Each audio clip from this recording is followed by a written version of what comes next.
Hello, అందరూ ఎలా ఉన్నారు? ఈరోజు బేబీ కార్న్తో కర్రీ అయితే చేస్తున్నాను. సో ముందు కార్న్ మంచిగా వాష్ చేసుకొని ఇలా చిన్న ముక్కలు సర్కిల్స్గా కట్ చేసుకోవాలి. ఇప్పుడు ఈ కార్న్ ఒక 50% మనము కుక్ చేసుకోవాలి. నేను ఇక్కడ కార్న్ కుక్ చేయడానికి మంచినీళ్ళు యూజ్ చేసి 50% కుక్ చేశాను. తర్వాత కడాయి తీసుకొని ఆయిల్ వేసి దానిలో కొంచెం ఆవాలు, జీలకర్ర, కరివేపాకు, పచ్చిమిరపకాయలు వేసి మంచిగా వేయించుకోవాలి. అవి వేగిపోయిన తర్వాత ఇక్కడ 2 మీడియం సైజ్ ఆనియన్స్ దగ్గరికి చాప్ చేసుకొని వేసుకున్నాను. దీనిలో పసుపు, ఉప్పు వేసి ఆనియన్స్ గోల్డెన్ బ్రౌన్ కలర్ వచ్చినంత వరకు వేయించుకోవాలి.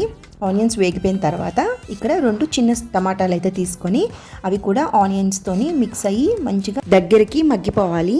అలా కుక్ అయిపోయిన తర్వాత మనం ఆల్రెడీ ఉడికించుకున్న కార్న్ వేసి మొత్తం ఒకసారి మిక్స్ చేసుకోవాలి.